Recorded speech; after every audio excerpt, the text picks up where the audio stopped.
রংপুর বিভাগে মাদকের ছড়াছড়ি। গেল ৬ মাসে এই বিভাগে আইন শৃঙ্খলা বাহিনীর ৭,০০০ অভিযানে অন্তত ৫,০০০ আসামি গ্রেপ্তার হয়েছে। উদ্ধার হয়েছে বিভিন্ন ধরনের মাদকদ্রব্য। তবে সেবন ও হাতবদল কমছে না। এক্ষেত্রে সামাজিক আন্দোলন, ধর্মীয় অনুশাসন মানা, কর্মসংস্থান তৈরি সহ বিভিন্ন বিষয়ের প্রতি দৃষ্টি দেওয়ার কথা জানিয়েছেন সংশ্লিষ্টরা। ভোগান্তি ভুলে চলে আসুন রিগালে। ওয়ারেন্টি সহ স্টাইলিশ কালেকশন নিয়ে রেডি রিগাল ফার্নিচার। এমন দৃশ্যের দেখা নিয়মিত মেলে সীমান্তবর্তী জেলা পঞ্চগড়, দিনাজপুর, কুড়িগ্রাম আর লালমনিরহাট সহ রংপুর বিভাগের সব জেলাতেই। যেন মাদক পরিবহন এবং সেবন অনেকটাই ওপেন সিক্রেট। বিভাগের ৮৫১ কিলোমিটার সীমান্তের বিভিন্ন পয়েন্ট দিয়ে ভারত থেকে আসছে এই মাদক। সীমান্তগুলা অনেক পিকুলিয়ার টাইপের।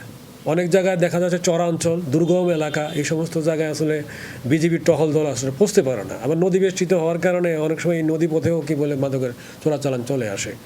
সব জায়গায় কিন্তু আবার ভারত তাদের সীমান্ত বেড়াও তৈরি করতে পারে না। গত ৬ মাসে রংপুর অঞ্চলে প্রায় ৭,০০০ অভিযানে গ্রেপ্তার হয়েছে অন্তত ৫,০০০ মাদক কারবারি। উদ্ধার হয় হিরোইন সহ বিভিন্ন ধরনের বিপুল পরিমাণ মাদক দ্রব্য। মিয়ানমার এবং ভারতের সাথে আমাদের বিস্তীর্ণ একটা সীমানা রয়েছে। এই সীমানাগুলি এই প্রোডাক্টগুলো কিন্তু ঢোকে। তা যদি আমরা আন্তরাষ্ট্রিক যে সম্পর্কটা, এই সম্পর্কটা যদি কূটনৈতিকভাবে এটা যদি আমরা অ্যাড্রেস করতে না পারি, তাহলে আসলে এই মাদকের ফ্লোটা করা কঠিন। কিন্তু সমস্যার শেকড় সীমান্তে, তাই সেখানেই নজর বিজিবির। একটি অসাধু চক্র বিভিন্ন ধরনের মাদক আমাদের দেশে প্রবেশ করানোর অপচেষ্টা চালিয়ে যাচ্ছে। এই অপচেষ্টা প্রতিরোধ করার জন্য বিজিবির পাশাপাশি জেলা প্রশাসন, পুলিশ প্রশাসন এবং মাদকদ্রব্য নিয়ন্ত্রণ অধিদপ্তর সহ অন্যান্য দপ্তরসমূহ অত্যন্ত দায়িত্বপূর্ণ পালন করছে। সংশ্লিষ্টরা বলছেন, মাদকের বিস্তারে ভূমিকা আছে প্রভাবশালী চক্রের। এজন্য আইন সংশোধনের পরামর্শ তাদের। চাইছেন আলাদা ট্রাইব্যুনাল। তো বর্তমান যে বিদ্যমান আইন আছে, যার কাছে মাদকদ্রব্য পাওয়া যাবে উনি শাস্তি পাইতে হকদার। কিন্তু এখানে যারা মানে যারা অর্থ সাপ্লাই দেয় বা অন্যভাবে সহযোগিতা করে, তারা ঠিকমতো শাস্তির আওতায় পড়ে না।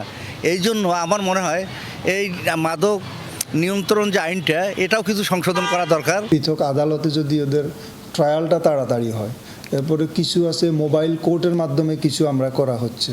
মোবাইল কোর্টে পানিশমেন্ট দেওয়ার পরে তারা আবার আপিল করে জামিন পেয়ে যাচ্ছে। এই সব জিনিসগুলো যদি আমাদের অ্যাড্রেস করা যায়, তাহলে আমি মনে করি এটা কমে যাবে আস্তে আস্তে।